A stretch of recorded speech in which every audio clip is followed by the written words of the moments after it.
Und für unseren ersten Gast, maybe we should switch the language, because our guest is coming straight from Brussels today in the morning, but he looks not tired. That's fine. He's comfortable with us. He's the Director General of the Joint Research Committee. And what does it mean? He will tell for himself. But ladies and gentlemen, I'm looking at the hour. Please welcome Mr. Stephen Quest. Hey. Thanks so much. Thanks so much. Good afternoon, everyone. It's a pleasure to be here. As was just said, I've flown in this morning from Brussels, so it's great to arrive in the Belgian hall. It feels like I'm home. But of course, I've come from the European Commission, so we're working for all parts of Europe, and it's great to be here with you today to bring a European perspective on your important discussions. I think, let me start with this. We take it for granted that we live in buildings, but in fact, buildings is where we spend 85 or 90% of our time. So getting buildings right is really important, and you're people who are all very obsessed with getting buildings right. And what we see is, on the one hand, a lot of dynamism in the sector, because there's a lot of challenges, a lot of new norms, a lot of new targets, so that we can transform and improve the built environment to have a better society. And this is very, very important because these targets are extremely challenging. If we want to succeed in reducing net greenhouse gas emissions by 55% in 2030, then we have to reduce buildings' greenhouse gas emissions by even more, by 60%. So these are very challenging targets. And so the construction ecosystem as a whole has to deliver, and it needs to deliver building renovations even faster than before. I mean, 80 seconds is an ambitious target. Huh? And this means that I think all of those of you gathered here shaping our built environment, whether you're architects and designers, whether you're manufacturers, whether you're product suppliers, whether you're builders, whether you're real estate agents, whether you're developers, whether you're politicians, you all have a responsibility to help us to imagine this future where the buildings that we build and inhabit meet climate goals, but also offer social benefits, offer a sense of belonging, a sense of comfort to their inhabitants. And this is really the core of what we're trying to support with the new European Bauhaus. And that's what I want to share with you today, the Commission perspective on the new European Bauhaus movement. It was our president, Ursula von der Leyen, who launched this idea in her State of the Union speech back in 2020. And she put it together with the renovation wave as one of the key initiatives to help us to deliver the Green Deal targets. And she highlighted in that speech the fact that our buildings need to become less wasteful, they need to become less expensive, and they need to become more sustainable. And she also underlines that this transformation towards this more circular, this more sustainable built environment needs to be more than just an economic project or just an environmental project. It needs to bring people together. And if we really want to accelerate this transition, we need to create a sense of inclusivity. And the European Bauhaus initiative is designed to try and create this sense of inclusion and togetherness. And we came up with 3 key words to try to encapsulate the new European Bauhaus movement: beautiful, sustainable, and together. And that's really what defines the approach that we're taking to provide a creative and design movement that goes beyond functionality. Of course, functionality is essential, but it goes beyond functionality as well to enable a more holistic approach to the whole building and construction sector, one where we can find better balances between all of the building parameters. Yes, we need energy and environmental sustainability. We also need health to be taken into account, and design and comfort. And we hope things are going to be beautiful as well. So a big challenge. And the Bauhaus movement is not just an innovative approach to policy, it's also an innovative way of working. Because what we've tried to do within European Commission is to deliver this framework in a very cross-disciplinary and cross-program approach.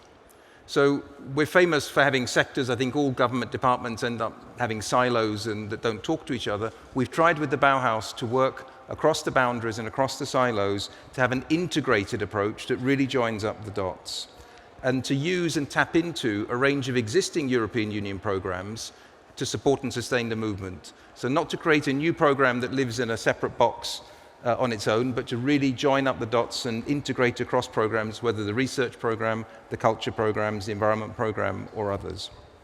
Now, why is the Joint Research Centre of the European Commission running this activity and helping to coordinate it when my day job fundamentally is running a science service providing all of the science and knowledge needed to support the whole range of Commission activities? I think the answer is because we sit in my service at the interface between science and policy, and we have the creative, innovative capabilities to think outside the box and to help policymakers to see things in different ways and to use science and knowledge to lean into the future in a creative way. So we've been very happy to take on this challenge of helping to share knowledge, to innovate solutions, to incubate new ways of doing things under the banner of the new European Bauhaus. We've come, I think, quite a good way since we started in 2020. We've grown the movement. We have an active community of more than 1,000 members. It covers all EU member states, and indeed it goes well beyond EU member states. And it provides a platform to rally organizations and people behind the goals of this initiative, because this is not something that is being imposed top-down from Brussels. It's something that is being orchestrated and enabled through an environment that we put in place, but that is very much inside out and bottom up, as well as some top-down impetus and stimulus. We're also, as I've said, drawing on funding from a broad range of programs. For the period through 21 to 24, we've mobilized over 200 million euros in dedicated funding in support of different objectives of the new European Bauhaus. And with that money, we've taken a range of initiatives, some supporting small grassroots initiatives and some larger scale initiatives. We have 6 new European Bauhaus lighthouse demonstrators which have been launched to really give a push and to demonstrate in different areas, some urban, some rural regeneration, some focused on cultural heritage or on the circular economy, to give a demonstration of what we think can be achieved with this new way of working. And we'll be doing more demonstrator projects this year and next year. Indeed, one of the first 6 lighthouse demonstrator projects is in Germany. It's not in Berlin, not yet, but it's in Munich, which is in an area where they have some social urban planning and construction challenges as well. And there, with the help of the funding from the EU, the city of Munich is hoping to turn the district concerned into a more resilient urban innovation landscape. And one of the actions that we're following in that project is precisely to investigate how can the structural deficits of existing buildings be improved both socially and technically and economically. We're also looking in that project to see how can we integrate vacant office space into the life of the city and help regenerate them. So I can give you many other examples, but I haven't got time, I think, to give you too many more examples of how the Bauhaus has been taken up by German partners. But I will give you one more example, which is in the region of Saxony-Anhalt, which is one of the pioneers in helping us to implement the Bauhaus principles through our cohesion policy, so our support to territories and to regions across the European Union.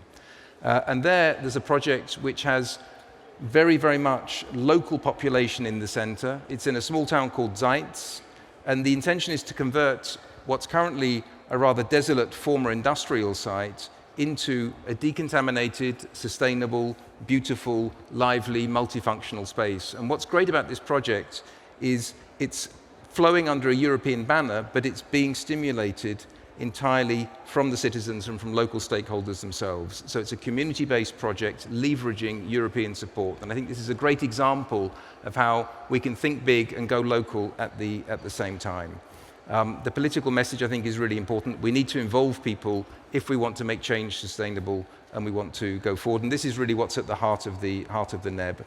One other message for you that we're very conscious of is skills, because all of this effort we're making and meeting this ambitious target requires a lot of skills, and it requires a lot of investment in skills.